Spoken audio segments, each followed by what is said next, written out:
Bienvenue dans le grenier de l'écho. Je suis en train de mettre l'autofocus qui normalement doit autofoquer. Enfin non, justement, il ne doit pas autofoquer. Bonjour tout le monde. Bonjour à tous, bonsoir plutôt. Il est 18h30, on est dimanche 24 avril, je crois, quelque chose comme ça. Non, pas du tout, 26 avril, voilà. Et oui, c'est le confinement, je ne sais plus quel jour on est.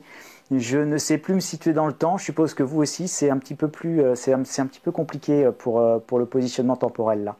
Alors bienvenue ce soir dans le grenier. On va évidemment parler d'éco et on va parler d'une idée qui est un petit peu, enfin voilà, qui tourne beaucoup, qui préoccupe beaucoup de gens. Est-ce que je peux acheter de l'or et est-ce que je peux acheter des devises pour protéger mon patrimoine? Alors c'est deux questions qui sont super intéressantes, extrêmement d'actualité. L'utilité de l'or et des devises étrangères pour protéger son patrimoine quand on est dans un contexte de crise paroxystique, qui est celle que nous traversons aujourd'hui avec le coronavirus. Alors on va essayer de remettre ça un petit peu en perspective, de voir quand est-ce qu'on utilise quoi et pourquoi et pour se prémunir de quoi. Donc je vais essayer de décrypter un petit peu tout ça avec vous pour vraiment savoir pourquoi on veut utiliser de l'or, pourquoi on dit il faut de l'or, pourquoi on dit il faut des devises étrangères, pourquoi il en faut, pourquoi il n'en faut pas. En tout cas, voilà, quelles peuvent être les pistes de réflexion là-dessus. Je vous rappelle toujours, encore une fois, pas de vérité absolue, pas de vérité intangible, mais des éléments de réflexion, des pistes de réflexion, des explications pour nourrir votre réflexion individuelle et personnelle, car évidemment, c'est vos sous et donc vos risques, vos pertes. On est ici là évidemment dans la responsabilité individuelle. Donc, je ne vous dirai pas il faut absolument faire ci ou il faut absolument faire ça. Non, je veux essayer de vous donner, de partager avec vous des outils, des réflexions, des analyses qui vous permettent de vous forger votre propre opinion et votre avis le plus éclairé possible et à la hauteur de mes modestes possibilités. Donc devises étrangères et or. Rappelez-vous, la semaine dernière, je vous disais, à mon sens, il y a peu de risques de faillite à court terme, avec une grande raison pour expliquer cette analyse, qui était de dire, vu les tombereaux d'argent, vu les sommes absolument phénoménales que les États déversent pour sauver l'économie et sauver les agents économiques, il est peu probable que si on donne même 1500 € à n'importe quel auto-entrepreneur, il est peu probable qu'on laisse évidemment tomber les banques. Donc à court terme, peu de risques de faillite, mais en revanche, attention, à moyen et à long terme, le problème n'est pas tant bancaire que monétaire, avec un véritable risque de crise monétaire.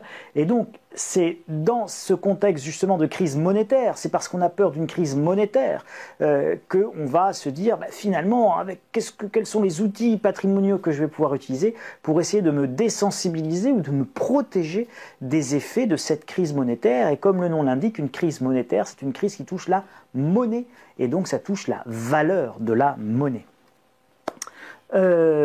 Pourquoi un problème monétaire? Voilà, ça c'était une question importante. Pourquoi on va arriver à un problème monétaire?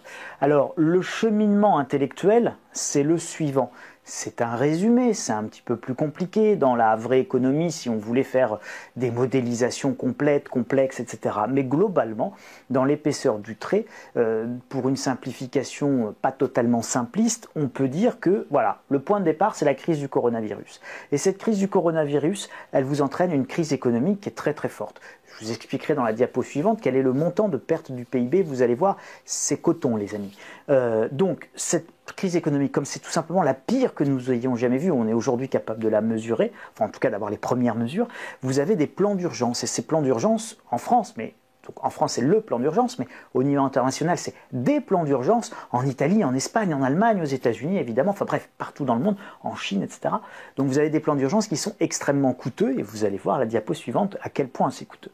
Vous avez donc forcément un déficit budgétaire. Comme on n'avait pas de réserve, on n'avait pas de sous de côté au niveau national, puisqu'on est en déficit budgétaire, on a une dette, donc c'est-à-dire on n'a pas d'épargne au niveau national, nous n'avons pas d'excédent, bien évidemment, nous allons agrandir notre déficit budgétaire, c'est-à-dire la nouvelle dette. Et donc, tous les déficits budgétaires, c'est-à-dire tous les découverts à la fin du mois, eh bien, ils viennent s'ajouter dans ce qu'on appelle la dette. D'accord? Donc, la relation entre le déficit et la dette est extrêmement simple. C'est que la dette, c'est l'addition de tous les déficits. Voilà. Donc vous imaginez à titre personnel, vous êtes à découvert tous les mois de 500 euros. 500 euros le premier mois, le deuxième mois, le troisième mois. Au bout de 10 mois, vous avez 5000 euros de découvert. Et bien ces 5000 euros de découvert cumulés, c'est-à-dire de déficit mensuel, vous forment votre dette des 10 premiers mois ou votre dette annuelle de 6000 euros si on fait 500 euros par mois pendant 12 mois. Et donc à la fin de l'année, eh bien votre déficit mensuel vient constituer votre dette annuelle. Et donc pour l'État, la logique est exactement la même. Et alors après, on en arrive à la question, ce déficit abyssal, cette augmentation considérable de l'endettement et des dettes, qui c'est qui paye et comment on paye? Donc qui finance, qui paye? Et donc la réponse à ça, c'est-à-dire que quand on a fait trop en fait, tant qu'on fait un peu de dette, on peut payer un peu de dette par un peu d'impôt. Quand on fait beaucoup de dettes, on doit payer beaucoup de dettes par beaucoup d'impôts. Et le problème, c'est quand on a fait trop de dettes, on ne peut plus prendre trop d'impôts. Parce que la dette, elle est illimitée, elle est déplafonnée. En réalité, vous n'avez aucune limite à l'endettement. En revanche, vous avez une limite à l'impôt. Et la limite à l'impôt, elle est très simple, elle est mathématique, elle est quasi physique. C'est 100% de la richesse créée. C'est-à-dire que si demain vous avez votre salaire de 1500 euros net par mois, le maximum d'impôts que vous pourrez payer, c'est 1500 euros net par mois. Sauf qu'en fait, ce n'est pas tout à fait vrai, parce qu'il faut que vous puissiez manger. Et à 1500 euros net par mois, si vous gagnez 1500 et vous payez 1500 euros d'impôts par mois, enfin qu'on demande que vous payiez 1500 euros par mois, je pense que la totalité de la France sera gilet jaune, mais des gilets jaunes genre complètement rouges de colère.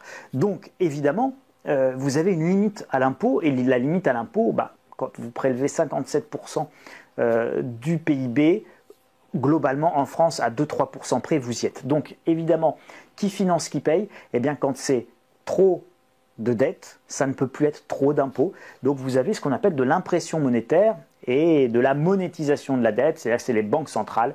Et donc à un moment donné, quand les banques centrales elles se mettent à imprimer, eh ben, ça devient une partie de Monopoly. Et quand vous êtes dans une partie de Monopoly où pour faire continuer la partie et qu'il n'y a plus de billets à la banque, on commence à prendre un bout de papier. On a tous fait ça quand on était gamin. Et on commence à écrire, moi je dois 100 000 euros à la banque. Et on commence à tenir les comptes comme ça parce qu'il n'y a plus assez de billets, mais pour que la partie ne s'arrête pas. Et pour continuer à solvabiliser ceux qui à chaque fois tombent rue de la Paix et qui payent sur les deux hôtels. Eh bien évidemment, à un moment donné, la monnaie ne vaut plus rien parce qu'il y en a beaucoup trop en circulation. Et c'est là qu'arrive évidemment la crise monétaire, qui est la dernière étape d'une crise gravissime. Et donc, je vous rappelle quand même qu'on est dans un enchaînement de crises. Nous avons eu l'explosion de la bulle Internet en mars 2000. Nous avons eu les attentats du 11 septembre en 2001. Nous avons eu après la crise des subprimes de 2007-2008 dont nous étions à peine sortis. Et aujourd'hui, nous enchaînons avec cette crise du coronavirus. Donc en 20 ans, nous avons eu des chocs qui sont de plus en plus forts sur l'économie, qui ont nécessité de plus en plus de dettes. Et nous arrivons maintenant évidemment vers le trop de dettes. Et donc la crise monétaire se rapproche. Donc qui dit crise monétaire dit j'ai envie, encore une fois, de me protéger, donc je vais chercher des actifs qui vont me protéger de ce risque de crise monétaire. Ici, je vous ai reproduit le tableau de l'INSEE qui est en page 8 de mémoire de la dernière note de conjoncture de l'INSEE. Donc si vous allez sur votre moteur de recherche préféré, que vous tapez INSEE, vous allez sur le site de l'INSEE Accueil. Et là, vous avez un petit bandeau avec plusieurs trucs là qui défilent et vous cherchez note de conjoncture du 23 avril. Et la note de conjoncture du 23 avril, page 8, c'est une note de conjoncture qui fait 15 pages. Je pense que je la mettrai d'ailleurs, j'en ferai un article dans l'édition de demain lundi pour vous justement vous mettre le lien de cette étude qui est absolument passionnante. Et qui dit quoi? Elle détaille secteur par secteur la part de ce secteur dans le PIB. Donc je vous le lis parce que je pense que vous ne le verrez pas à l'écran, mais par exemple la fabrication de denrées alimentaires et de boissons, ça représente 2% de notre PIB. Et la perte d'activité est de moins 5%, donc elle est extrêmement faible puisqu'effectivement on continue à manger, à se nourrir, donc très peu de perte de production et d'activité dans la fabrication de denrées alimentaires. C'est l'un des derniers grands secteurs qui marche. Et donc la contribution à la perte d'activité en points du PIB, c'est moins 0,1 point de PIB. Alors en revanche, là où c'est moins marrant, c'est quand on prend les services principalement marchands, donc notamment par exemple le commerce au sens large, la vente de voitures, etc. Alors là, ça représente 10% du PIB, la perte d'activité de moins 55%, et nous sommes à moins 6 points dans le PIB. Donc quand on additionne comme ça toutes les pertes, là par exemple pour l'hébergement et la restauration, donc hôtellerie et restauration, donc pour nos amis restaurateurs, du kebab au resto chinois en passant par le 5 étoiles au guide Michelin, je sais il n'y a pas 5 étoiles, il n'y en a que 3, et bien évidemment on est à moins 91%, donc 91% de perte d'activité. C'est un secteur qui pèse pour 3% dans le PIB de notre pays, et donc c'est quasiment moins 3 points selon l'INSEE de contribution à la baisse du PIB. Donc quand on additionne, c'est quasiment quand on soustrait toutes les pertes d'activité, eh bien on arrive à une récession de 35%. Alors attention, ce n'est pas un rythme annuel, c'est une note de conjoncture qui vous mesure par rapport au mois d'avril précédent ou par rapport au mois précédent une perte d'activité. Là, il faudrait que nous ayons cette même perte d'activité, donc nous restions confinés jusqu'à la fin de l'année, donc on va dire sur 12 mois, et donc sur 12 mois, on aurait une récession de 35%. Donc évidemment, le confinement va se lever progressivement à partir du 11 mai, mais hélas, rien ne garantit que nous ne retournions pas en confinement le 11 juin, le 11 juillet, peut-être même le 11 août, peut-être même en septembre ou en octobre, on ne sait pas. En fait, c'est pas écrit.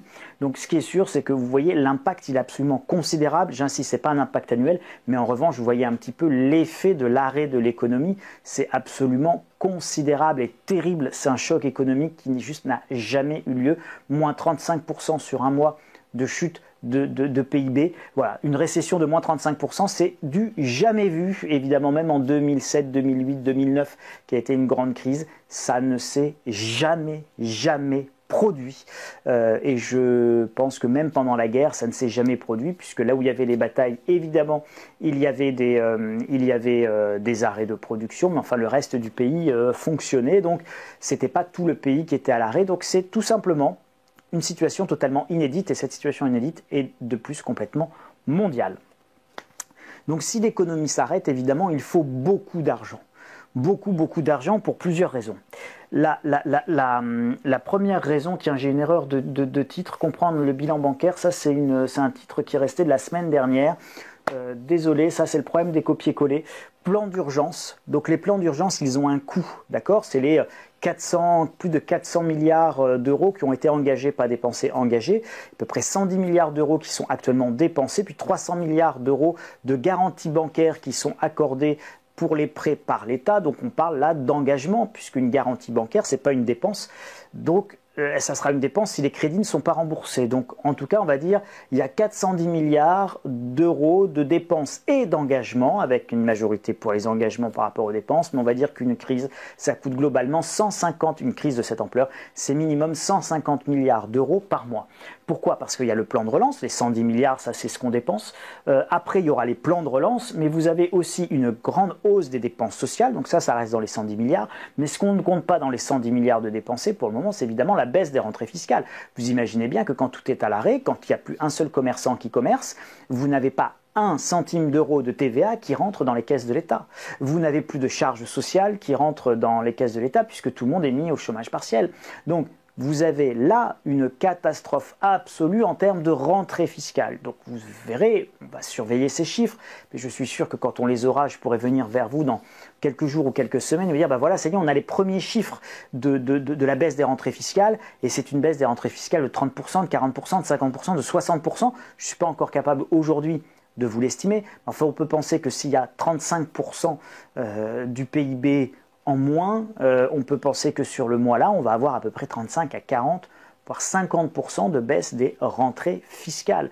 On va avoir des gens qui vont demander à étaler ou à diminuer le prélèvement à la source pour l'impôt sur le revenu. Donc tout ça, ça va être extrêmement compliqué en plus de faire rentrer les sous dans les caisses. Donc hausse des déficits, augmentation des dettes. Je pense que là, on a tous bien la logique en tête. Et donc, on arrive à une peur monétaire. Et comme on arrive à une peur monétaire, eh bien, c'est là que les gens, les épargnants, tous ceux qui ont 4 sous à protéger, se posent la question de l'idée de la pertinence d'acheter de l'or pour se protéger d'une crise monétaire qui est en plus spécifiquement plus explosive, si vous voulez, pour un pays comme enfin pour une zone comme la zone euro et pour les pays européens. Pourquoi? Parce que regardez ce qu'a dit Christine Lagarde, c'était la semaine dernière, elle a dit, c'était le 22 avril, Christine Lagarde écarte un achat direct de dette publique. Ça, c'est très très compliqué parce que ça voudrait dire en soi, si on pousse la logique de Christine Lagarde, qu'elle se refuse de monétiser la dette des États. Ça veut dire que on obligera les États à rembourser la dette. Or, encore une fois, un petit peu de dette, un petit peu d'impôt. Beaucoup de dette, il faudra beaucoup d'impôts. Mais trop de dette, on ne peut pas avoir trop d'impôts. Et là, on est dans le trop de dette. Et comme on est dans le trop de dette, mais qu'on ne peut pas avoir du trop d'impôts, on est obligé de monétiser. Si on ne monétise pas le trop de dette, on ne peut pas rembourser cette dette par du trop d'impôts. Ou alors, on part dans un délire tout à fait imaginable. Et j'avais fait là-dessus un dossier qui était issu d'ailleurs d'un rapport du FMI, quand Christine Lagarde était toujours à la tête de l'institution, et qui était intitulé « Comment mettre en place des taux d'intérêt profondément négatifs ». Vous avez une vidéo là-dessus que j'avais faite. Et les taux d'intérêt extrêmement négatifs, imaginez si on raisonne un petit peu par l'absurde, mathématiquement c'est pas tout à fait juste parce que ce sont des intérêts cumulés négatifs. Mais imaginez, pour simplifier le raisonnement, vous avez 100 de dette. Mais 100 de dette à un taux négatif de 1% sur un siècle. Donc sur 100 ans. Chaque année, vous allez payer 1 euro de moins en fait. Donc chaque année, comme ce sont des taux négatifs, votre dette va s'éroder. Donc la première année, vous avez 100, en année N plus 1, vous allez avoir moins 99. Mais au bout d'un siècle, à moins 1 à chaque fois, encore une fois, ce sont des intérêts composés négatifs, donc c'est pas tout à fait juste mathématiquement, mais c'est l'idée. Vous voyez qu'au bout d'un siècle, si vous retirez 1 tous les ans, eh bien, avec des taux d'intérêt négatifs, vous allez éroder le stock de dette. Donc l'une des façons de payer, de rembourser trop de dettes sans augmenter les impôts, c'est d'avoir des taux d'intérêt très négatifs sur des durées de remboursement très très longues. Alors la question c'est qui va acheter des obligations d'État négatives à 150 ans, vous voyez? Donc si vous êtes épargnant, vous n'êtes peut-être pas tout à fait motivé, ou en tout cas vous allez peut-être pas trouver que c'était une super bonne idée d'investir sur un siècle et demi à taux négatif votre épargne. Donc ça va être compliqué de financer cette dette si la BCE ne veut pas ou ne peut pas ou n'est pas en mesure de justement racheter ces actifs-là. Et donc on en arrive justement à cette idée de si c'est comme ça que ça se passe, ça va mal se finir la plaisanterie. Donc si la plaisanterie se finit mal, oula, moi peut-être qu'il faut que je détienne moins d'euros, donc évidemment plus d'actifs tangibles, ça peut être par exemple de l'immobilier.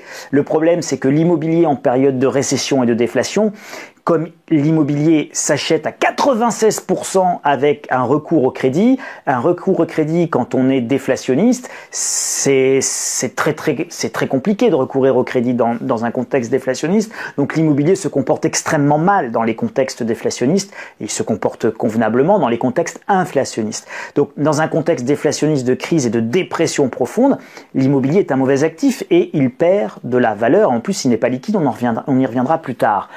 Donc qu'est-ce qui vous reste? Vous dites, mais je vais garder des sous, mais si je garde ces sous, c'est de l'euro, mais si l'euro explose parce que c'est une crise monétaire, qu'est-ce que je fais? Donc je vais essayer d'acheter d'autres types d'actifs tangibles, comme par exemple de l'or et des devises étrangères. Je dis, finalement, je ferais peut-être mieux d'avoir du dollar américain, du dollar australien, de la couronne norvégienne ou que sais-je. Alors, comment acheter de l'or? Vous avez quelques manières différentes d'acheter de l'or. Vous avez alors l'or papier, je vous ai fait des petites rimes, mais vous avez après l'or plastique, l'or informatique et l'or physique.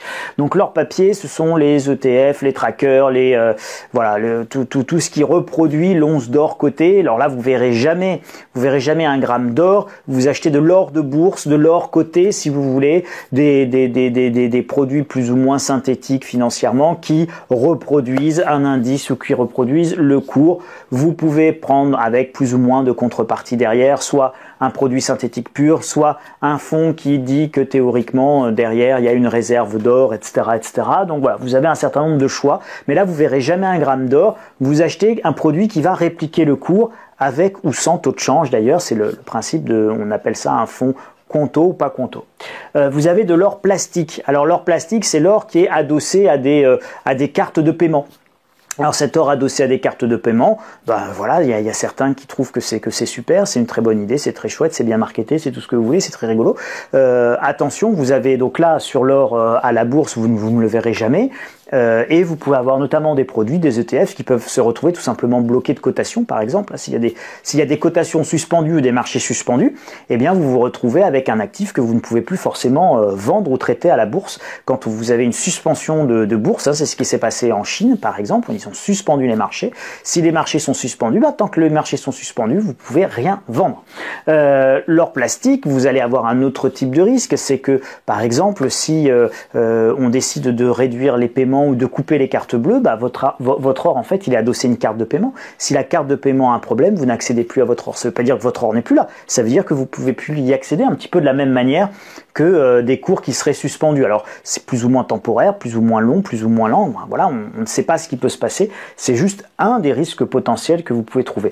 L'or informatique, ça va être de l'or conservé sur des comptes titres, par exemple. Un compte titre à votre banque, vous achetez via CPR Or et puis vous faites livrer par votre banque, et puis vous dites à la banque, non mais vous ne vous faites pas livrer, en fait vous laissez tout en compte titre, et donc là vous allez négocier votre or, vos lingots, vos Napoléons comme des actions, et donc vous allez passer un ordre via votre compte titre. Donc là pareil, vous ne verrez jamais votre or, c'est une ligne informatique, et donc vous avez le corollaire dans toutes les sociétés qui font de la conservation, qui vous permettent d'acheter de l'or en ligne, vous ne verrez jamais cet or. Vous avez un relevé de compte, un relevé de portefeuille, peu importe comment on a un titre de propriété, peu importe comment on appelle ça, on vous dit juste voilà, vous avez Monsieur Dupont à 50 Napoléons en compte chez nous à son nom. Alors peu importe que ce soit en compte chez votre banque ou en compte chez votre prestataire de gardiennage d'or, c'est de l'or informatique puisque vous allez faire vos transactions par Internet. Et puis vous avez évidemment l'or physique détenu chez vous ou en coffre dans votre agence bancaire du coin. Et donc ça, c'est l'or physique, c'est le vrai or physique auquel vous pouvez avoir accès. Attention, en période de confinement, toutes les agences bancaires, par exemple, ne sont pas ouvertes. Donc, les gens, aujourd'hui, n'ont pas forcément accès à ce qu'ils ont dans leur coffre-fort en agence bancaire. Donc, la seule manière, évidemment, en tout temps, d'avoir accès à votre or, c'est de l'avoir avec vous. Alors, à votre or ou à vos devises, ça serait de les avoir, évidemment, avec vous.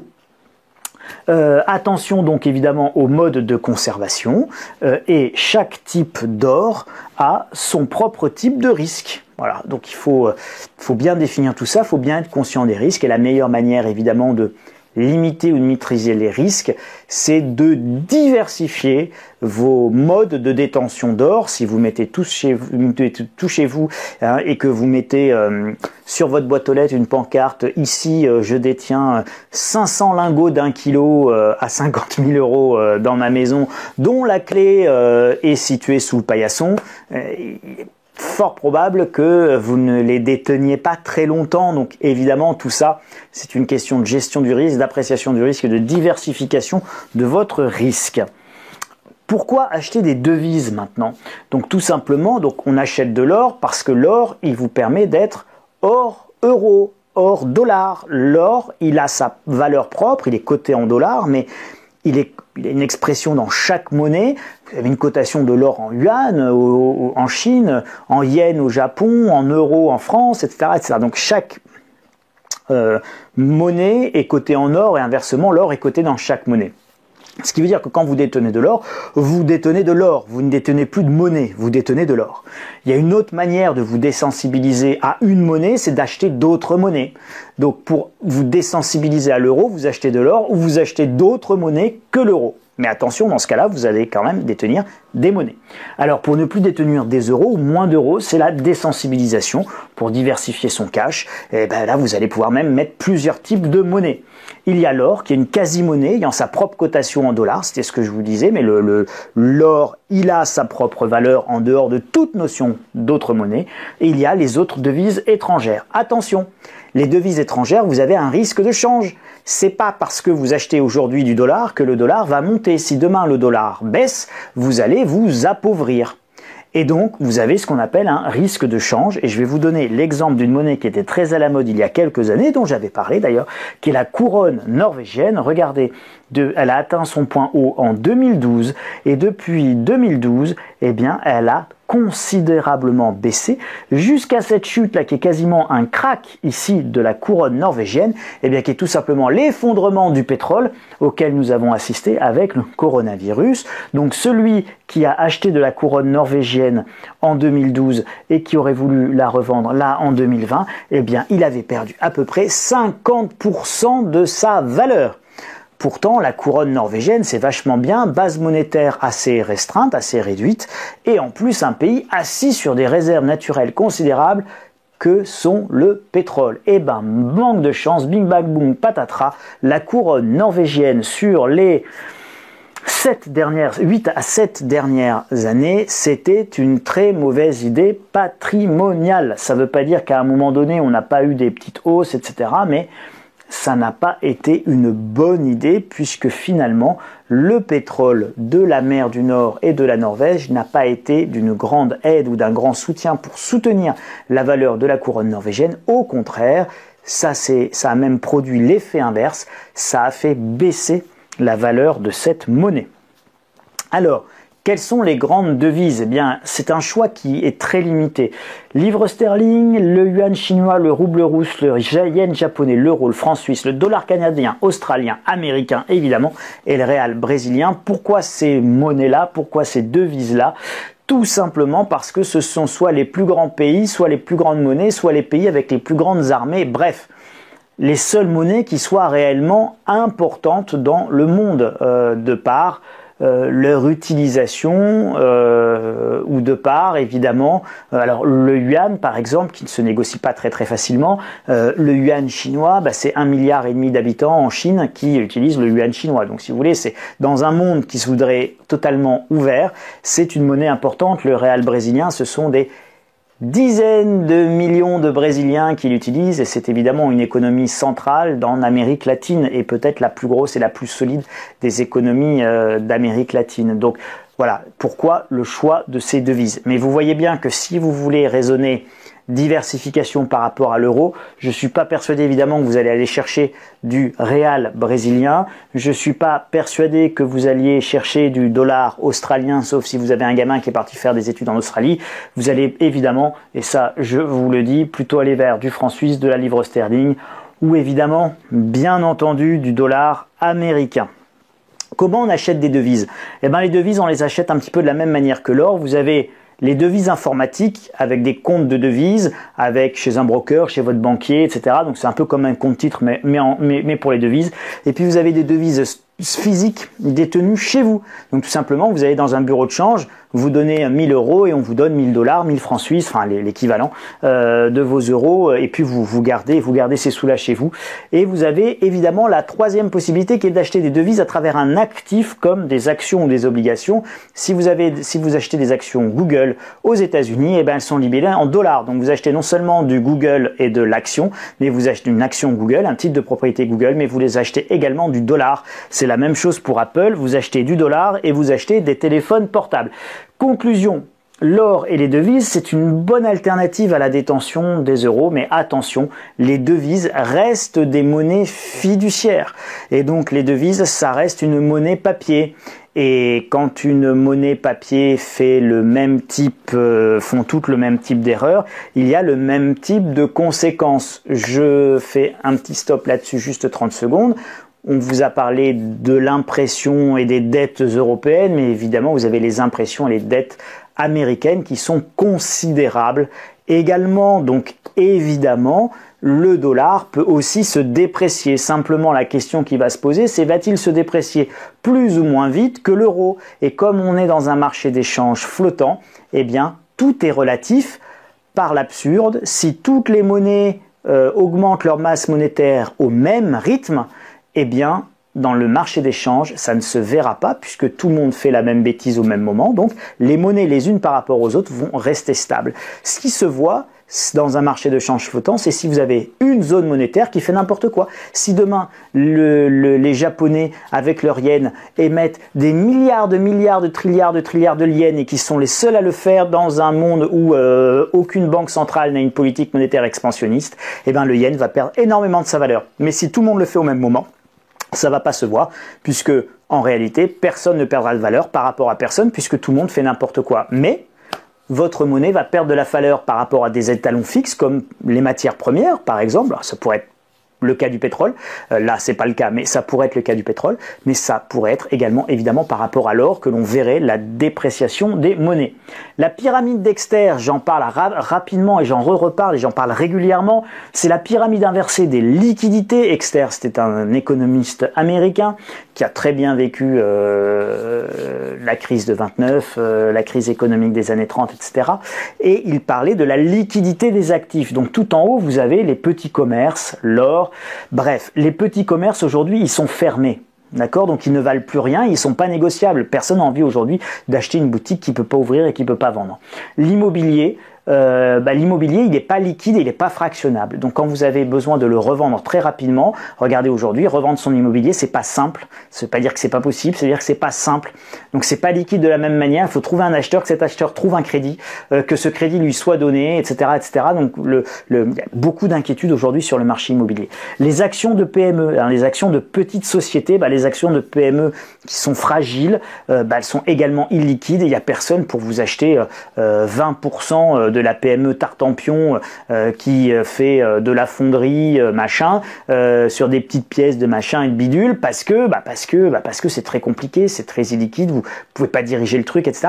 Donc c'est totalement illiquide. Donc tout ça, ça va être classé rouge. Et par rapport à cette pyramide, elle est vieille, hein, c'est Dexter, c'est vraiment pas tout neuf, c'est un type des années 40 et 50, et pourtant, on voit bien que ces prévisions de liquidité en cas de crise déflationniste, c'est exactement ce à quoi nous assistons. Et vous avez là, par exemple, les matières premières, toujours dans le rouge, les matières premières. Et donc, c'est exactement ce qui s'est passé avec le pétrole à moins 39 ou 2 dollars le baril dans son excès de point bas. Et donc, ce qui est classé en orange tient et se comporte comme prévu, les obligations de grandes sociétés, les actions de grandes sociétés. Finalement, ça a baissé, ça a pas mal baissé, mais ça s'est pas totalement effondré. Ça va peut-être rebaisser encore, mais en tout cas, voilà. Et puis, les monnaies officielles, donc l'euro, le dollar, le franc suisse, tout ça, ça s'est pas effondré. Et puis, l'or qui est en vert et qui, évidemment, surperforme dans tout ça. C'est remarquable, je vais juste faire un petit arrêt là-dessus pour vous dire, regardez, comparez entre ce qu'il se passe et ce qui était prévu dans ce modèle théorique de la pyramide inversée des liquidités Dexter, c'est absolument bien respecté. Donc voilà, c'était juste pour partager cette réflexion avec vous et que vous l'ayez en tête, c'est important dans vos anticipations. Donc les mesures à prendre d'urgence, évidemment, vous pouvez acheter de l'or physique, un petit peu. Encore une fois, une stratégie patrimoniale, c'est jamais tout ou rien. Donc si vous avez 100 000 euros, ce qui est beaucoup d'argent, vous n'êtes pas obligé d'acheter 100 000 euros d'or. Et puis si vous avez 10 000 euros, vous n'êtes pas non plus obligé d'acheter 10 000 euros d'or. Et quand on a 10 000 euros d'or, on a le droit d'acheter 3 Napoléons à 300 euros. Et donc on achète à peu près pour 1 000 euros d'or. Voilà. Et donc on achète 10%, on a quand même 3 ou 4 pièces. Et donc si jamais il y a un problème sur la monnaie, voilà, on compensera à peu près avec un peu d'or. On peut évidemment diversifier ces monnaies. Et moi, moi je suis sur le pari du dollar américain et je pense que s'il y a une monnaie qui tiendra et qui surnagera, ce sera le dollar américain. Protéger son patrimoine avec l'or et les devises, c'est le flash stratégie que vous aurez le plaisir de pouvoir télécharger, que j'ai fait pour vous, avec quel or acheter, quel risque. Alors je vous détaille le risque pour chacune des catégories, comment diversifier vos achats d'or, pièces ou lingots, comment choisir et lesquels choisir, la fiscalité des métaux précieux, je vous fais un petit rappel là-dessus, quelle devise choisir, donc là après on quitte l'or, on passe aux devises avec à peu près le même plan, comment apprécier le risque de change, quelle devise acheter, évidemment, comment acheter des devises et aussi, bien entendu, la fiscalité des gains de change, c'est pas la fiscalité des devises, ça s'appelle la fiscalité des gains de change parce qu'il y a bien une fiscalité sur les gains de change. Tout ça, vous le retrouverez dans le flash stratégie que je vous ai écrit pour l'occasion et pour répondre à toutes ces questions de manière plus précise pour ceux qui veulent aller plus loin. Vous aurez le petit i là-haut quelque part dans l'écran, vous cliquez et ça vous amènera sur le site Insolentiae et sur la lettre stratégie où vous pourrez vous abonner pour ceux que ça intéresse et puis pour tous les abonnés, ce sera dans vos espaces lecteurs. Pareil, en haut du site, accès lecteur et puis login mot de passe. Et vous allez télécharger votre flash stratégie. Si ça vous a plu, vous mettez un gros doigt de schtroumpf, vous partagez cette vidéo si ça vous convient, et si vous en avez envie, si vous pensez que ça peut alimenter la réflexion de certains. N'hésitez pas non plus évidemment à commenter en bas dans la vidéo, à vous les partager, à venir vous abonner sur le site insolenci.com à la lettre d'information gratuite. Les amis, je vous souhaite une très belle semaine. Prenez bien soin de vous, protégez-vous, soyez prudents, soyez vigilants, protégez-vous et prenez bien soin les uns des autres. À très bientôt. Merci beaucoup. Salut les amis.